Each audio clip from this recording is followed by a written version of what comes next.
Je peux comprendre le désarroi des Sénégalais qui attendaient plus. Mais après, quand on va creuser un peu pour voir ce qui se passe à l'intérieur de l'équipe, on peut se rendre compte de beaucoup de choses. Comment les Sénégalais ont été traités durant ce mondial par la fédération, qui pour moi est un scandale. Moi, je pensais qu'après Aliou Cissé, je pensais que les choses allaient mieux s'arranger. Enfin, il y a plein de choses qui se sont passées, que je ne vais pas trop rentrer là-dedans, parce que ce n'est pas le moment de blâmer telle ou telle personne. J'étais bien préparé pour avoir un résultat positif, voire mieux prendre les 3 points. C'est la Coupe du Monde, il y a d'autres problèmes à gérer, beaucoup de frustration. Et je trouve que c'est dommage. Dommage pour pas mal de choses. Et je trouve que Pape Thiaw, il n'a pas répondu à certains aspects tactiques. Mais malheureusement, on a perdu ce match. Après, il y a beaucoup de Sénégalais qui sont énervés lorsque tu vas leur dire qu'il reste encore une chance de finir meilleur 3e. Il y en a qui veulent rien savoir. Il y en a qui disent que, mais de toute façon, qu'est-ce qu'on va les foutre en 16e, etc. La compétition reste un match. Faut bien se préparer, aller chercher ce match et après, on verra la suite. Les gars, c'est pas fini, mathématiquement parlant. Les Sénégalais, j'espère vraiment pour vous que le TAS, ils n'ont pas vu votre match. Parce que je vous le dis, moi, si je suis un membre du TAS et que je vois ce match, jamais je dirais, ouais, c'est le Sénégal qui est champion d'Afrique. Jamais je pourrais considérer cette équipe comme champion d'Afrique. Je vous le dis clairement, les gars. Sans même regarder notre dossier qui a raison, qui a tort, je dis non, eux, impossible, ils sont champions d'Afrique. Ce match est indigne, même pas d'un champion d'Afrique, mais d'un 8e de finaliste de Coupe d'Afrique, en fait, tout simplement. Qu'est-ce que c'est que ce match horrible que vous avez pondu? Vous avez fait un match encore pire contre la Norvège que contre la France. Alors je sais, il y en a encore qui vont se plaindre, ils vont me dire, ouais, non, mais pourquoi tu critiques? Les gars, je critique absolument tout le monde, les frères. Je critique absolument tout le monde, les gars.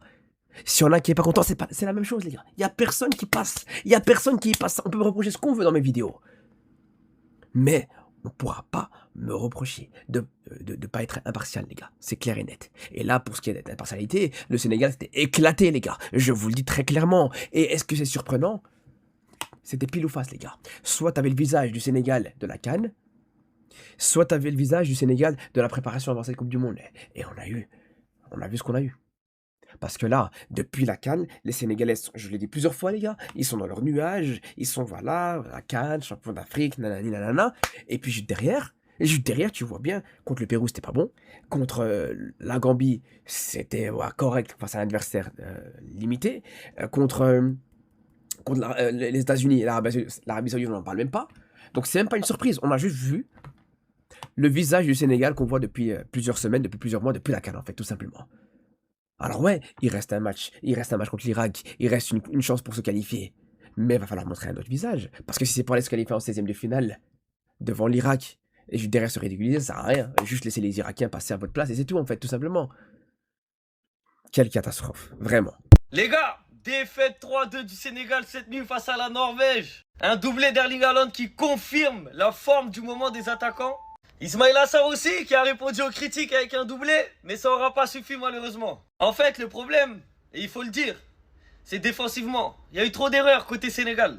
Et tu peux pas te permettre de faire des erreurs à ce niveau-là en Coupe du Monde et face à des joueurs comme ça. Ça pardonne pas à ce niveau-là, les gars. Et il faut se dire les choses. Mais Kalidou Koulibaly, malgré que je l'aime beaucoup, malheureusement, il est impliqué sur les 3 buts. Et en fait, j'avais un doute déjà avant la Coupe du Monde. J'avais dit que physiquement, ça allait être compliqué pour lui parce qu'il a été blessé beaucoup de fois, longtemps. Il n'a pas joué pendant presque 4 mois. Et là, malheureusement, ça se confirme. Ça se confirme. Sur les 3 buts, il est là dans les actions. Il est en retard. Et c'était prévisible, en fait. C'était prévisible. Malheureusement, en fait, le fait que ça soit un cadre de l'équipe, on sait très bien que c'est compliqué pour un coach de mettre un joueur comme ça sur le banc. Parce que dans le groupe, c'est quelqu'un avec dans l'histoire du Sénégal. C'est quelqu'un. Mais malheureusement, sa condition physique ne lui permet pas d'être au top. Edouard Mendy qui sort sur blessure, qui a fait un gros match, qui a fait des parades, mais qui a aussi fait des erreurs. En fait, c'est trop fébrile défensivement. Malheureusement, c'est trop fébrile. Et quand t'as des mecs comme ça devant en numéro 9, ah bah, c'est cadeau pour eux. Le Sénégal qui va devoir absolument taper l'Irak. La seule solution là, c'est de mettre un score à l'Irak pour espérer être dans les meilleurs 3e.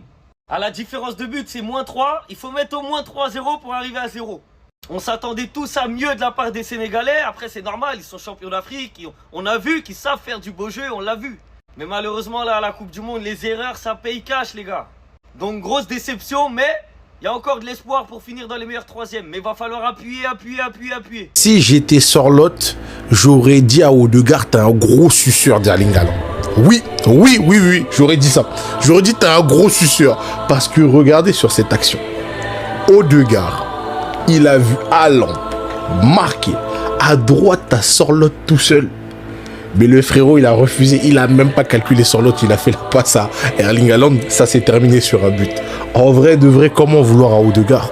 Parce que Erling Haaland est une machine. Ce joueur est incroyable. Cyborg. Qu'est-ce qu'il est fort, Erling Haaland. Vous savez c'est quoi leur stratégie? Long ballon sur Sorloth. Sorloth qui gagne le ballon de la tête, qui est remis sur Odegaard. Odegaard qui voit Haaland partir en profondeur et il le cherche. C'est pas plus compliqué que ça. Avec cette tactique-là, ils peuvent faire très très mal parce que ils ont 3 joueurs qui savent ce qu'ils doivent faire. Sorloth gagner les ballons de la tête, c'est comme un jeu pour lui. Odegaard orienter et lancer Haaland en profondeur, c'est comme un jeu pour lui. Haaland terminer les actions, c'est comme un jeu pour lui. C'est-à-dire vraiment, ils ont une tactique bien rodée qui peut faire mal à n'importe quel défenseur.